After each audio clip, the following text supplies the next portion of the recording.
अच्छा, विचार करने वाली बात यह है कि त्रेता युग पहले क्यों आया? भाई 2 के बाद 3 आता है, 3 आना चाहिए, लेकिन यहां 3 पहले आया और 2 बाद में आया। राम जी पहले आए और कन्हैया द्वापर को लेके बाद में आए, जबकि क्रम तो 2, 3, 4, 5, 6 ऐसे ही चलता। तो शायद आपने कभी विचार नहीं किया होगा, आपने भी पता नहीं विचार किया होगा, भगवान कृष्ण के आने से पहले राम जी को संसार में क्यों आना पड़ा? इसका भी एक मुख्य कारण है, क्योंकि भगवान कृष्ण की लीलाओं को समझने के लिए, भगवान कृष्ण को जानने के लिए हमें राम जी को अपने जीवन में पहले लाना पड़ेगा। राम जी की मर्यादा का अनुसरण करना पड़ेगा। राम जी ने अपने जीवन में जो किया है या जो मर्यादाएं हमें सिखाई हैं, यदि हम उनका पालन कर रहे हैं तो निश्चित रूप से कन्हैया की टेढ़ी लीला तुम्हें समझ में आ जाएगी। अन्यथा कोई कहेगा कि वो तो चोरी करता था, वो तो वस्त्रों का हरण करता था, वो तो ऐसा करता था, वो तो वैसा करता था। ऐसा ही भ्रम तुम्हारी बुद्धि में उत्पन्न हो जाएगा।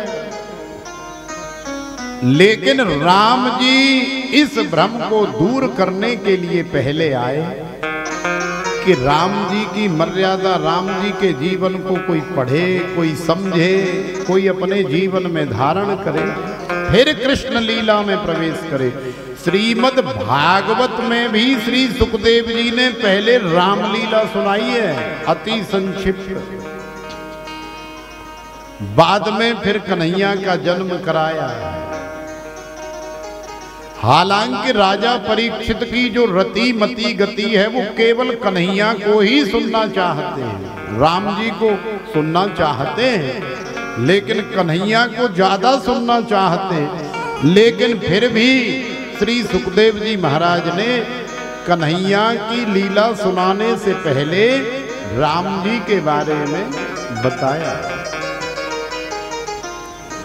तो श्री सुखदेव जी महाराज कह रहे हैं, वसुदेव गृहे साक्षात् भगवान पुरुषः परः जनिष्यते तत्प्रियार्थम संभवन्तु सुरस्त्रियः। श्री सुखदेव जी महाराज कह रहे हैं कि हे राजन, हमारे कन्हैया का अवतार वसुदेव जी के यहाँ हुआ, कंस के कारागार में हुआ। कैसे? मथुरा नगरी का एक राजा है जिसका नाम है कंस, और कंस की एक चचेरी बहन है, देवक की पुत्री देवकी, परम लाडली बहन है। कंस के पास कोई धन दौलत, माल मटेरियल की कोई कमी तो है नहीं, राजा है, मायावी है, तपस्वी है। अब अकेली बहन है तो कोई विशेष वर चाहिए। अब सारे संसार में जब बहन विवाह के योग्य हो गई, कंस ने वर ढूंढना प्रारंभ किया, तो कंस के साथ रहने वाले, कंधे से कंधा मिलाकर के चलने वाले वसुदेव जी से अच्छा वर अपनी बहन के लिए कंस को सारे संसार में और कोई नजर ही नहीं आया। इसलिए कंस ने वसुदेव जी के साथ में रिश्ता पक्का कर दिया और आज वो घड़ी आ गई है कि कंस बड़ी धूमधाम के साथ में अपनी परम लाडली बहन का विवाह करके और स्वयं गाड़ी चला करके, इतना बड़ा राजा स्वयं रथ चला करके, सारथी बन के, ड्राइवर बन के, क्यों? खुशी में अपनी बहन को लेकर के जा रहा है वसुदेव जी के घर।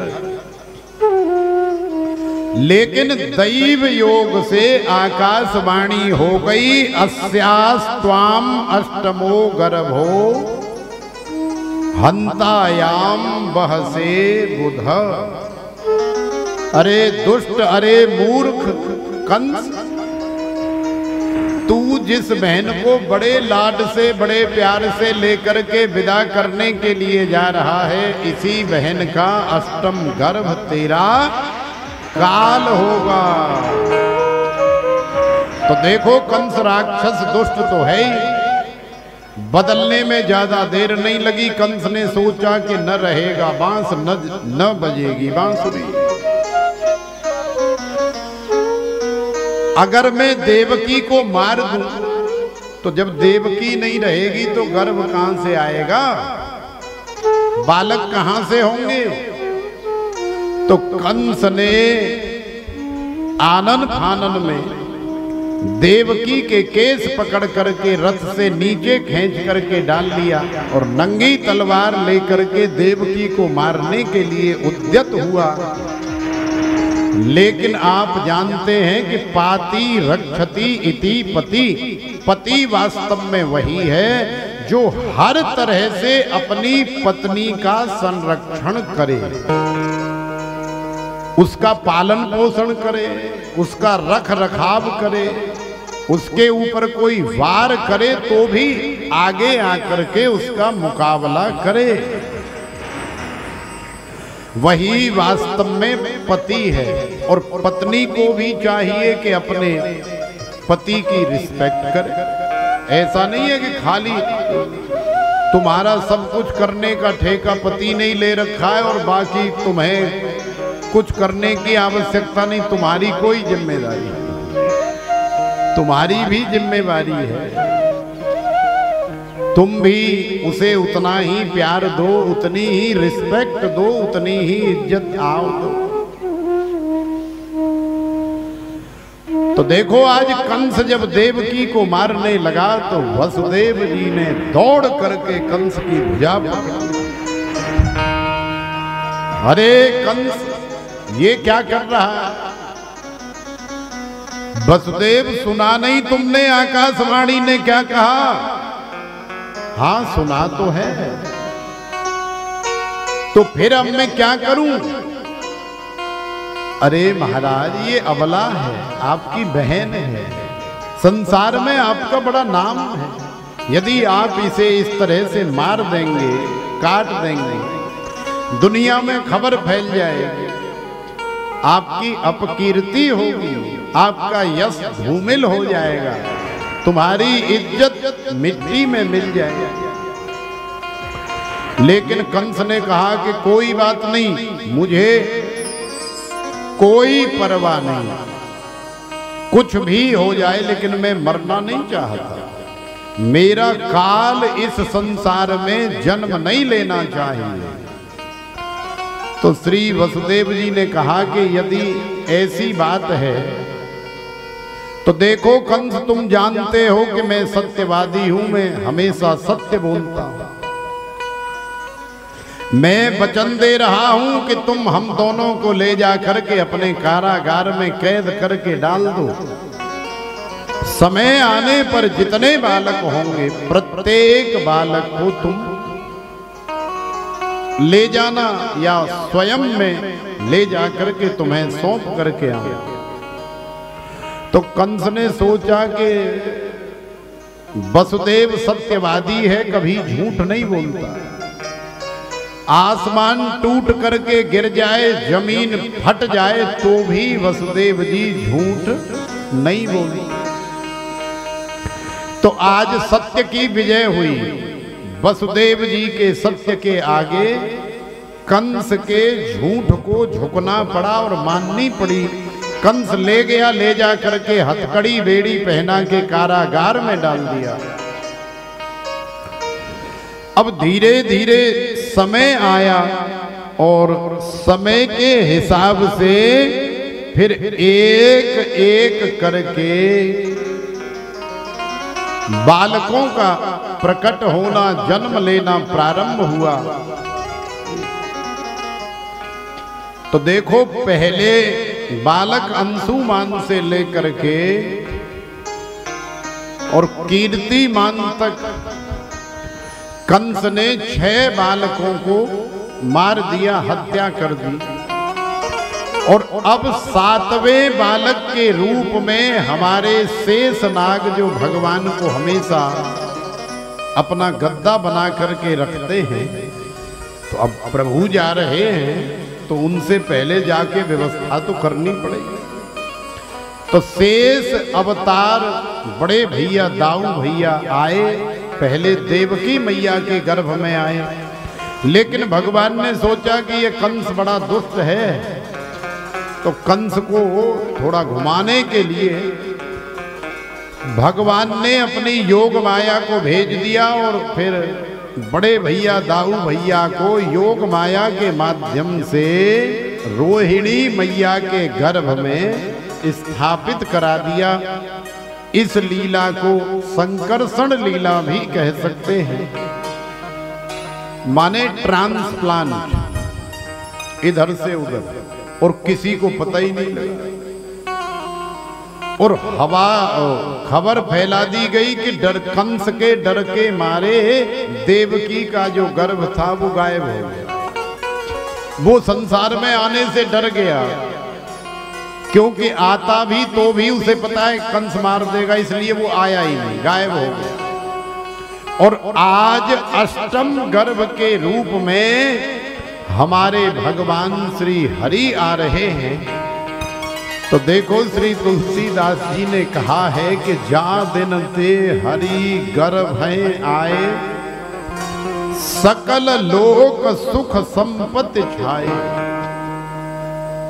जा दिन ते हरि गर्भ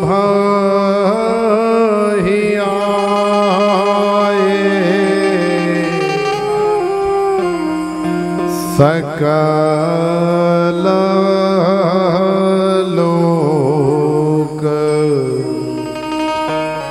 सुख संपत्ति छाए। और अब तो इंद्रादि ब्रह्मादि देवता भी आ रहे हैं। सत्यव्रतम सत्य परम त्रिसत्यम सत्यस्य योनिम निहितम च सत्ये, सत्यस्य सत्यमृत सत्य नेत्रम सत्यात्मकं त्वां शरणं प्रपन्ना। शृण्वन् गृह्णन् संस्मरयन् चिन्तयन् नामानि रूपाणि च मङ्गलानि ते, क्रियासु यस्त्वच्चरणारविन्दयो राविष्टचेता न भवाय कल्प्यते। जे ज्ञानमान विमत्त तब भव हरने भक्ति न आदरीते, पाए सुर दुर्लभ पदादपि परत हम देखत हरि। अथः सर्वगुणों